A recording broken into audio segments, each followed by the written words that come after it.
Tapuitea is believed to be a woman. In some districts, they describe Tapuitea as a male, but predominantly we tend to think of Tapuitea as a woman who was very bad. She terrorized her family, her kin, eventually she wanted to devour her brother, To'iva. And legend says that she chased him and he swam to Sava'i. Some Falealupo, I believe, and then of course the people on the other side of the island have their version as well, but basically the story goes that he ran away and she followed him. He comes to a part of the island where he tries to trick her. There was a pool of water, and beside the pool of water was a whasa tree. Now, a whasa tree is kind of like a pandanus. So he climbed up on that tree and she followed him, saw the footprints and thought, oh my gosh, he's gone back into sea. But then she went, no, hang on, something's not right here. So she tasted the footprints and worked out that they were salty. So therefore it was someone that had come from the sea rather than come from the land. So she followed the footsteps and of course she sees the boy's reflection in the water and she just jumps in and goes crazy trying to, thinking that, that's him. But, and he's sitting up there in the whasa tree and he starts to admonish her and he says to her, you've transgressed our va, you've broken that relationship. How can you want to eat me? I am your brother and shame on you. She realizes, oh my gosh, that this power that she has been used to terrorize her family and kin. And she says to them, okay, from now on, in my shame, I'm going to separate myself from you. And in the morning, I'm going to turn into a star. And in the morning, I will rise in the east. And that's the time for you to get up and, start. And in the evening, I will appear in the west. And we still see that star today. I think Palangis call it the planet, Venus. But Tapuitea then goes on to become the star that guides our journey at sea. So, the great sailors of the Pacific, that's the stars that they use to navigate across the Pacific, up to Hawaii and down to Autagavaia.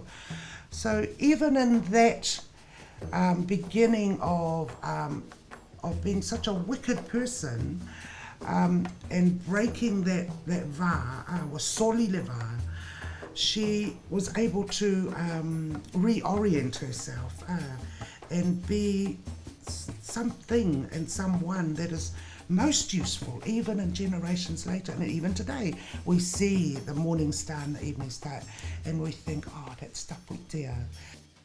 Even when things are so bad, that the va can be resurrected. So we have the idea of she soli the va, she transgressed the va, and then she tries to tell the va, which is to try and make amends again, which she does.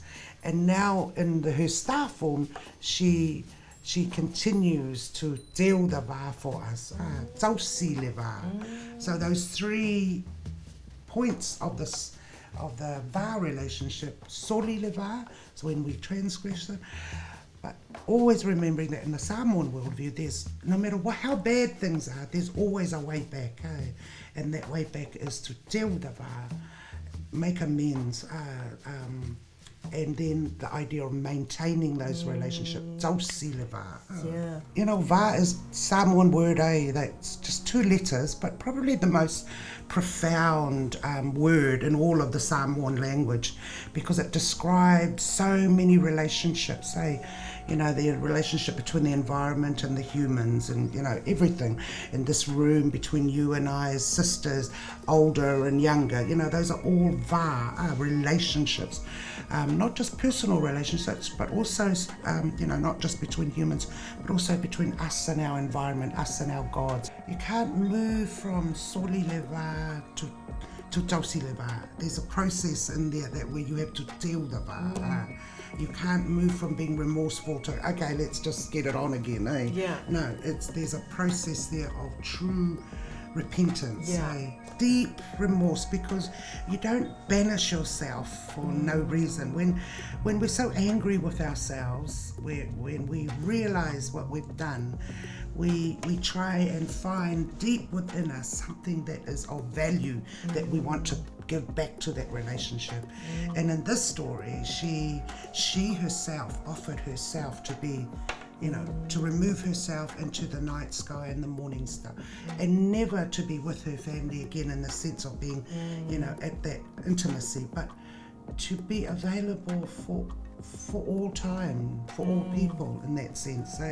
It's a huge sacrifice. And I think when we're truly remorseful, I mean, it's what we set upon ourselves that becomes the true sacrifice, Taulanga, the true offering, And that was her taulanga, that was her offering,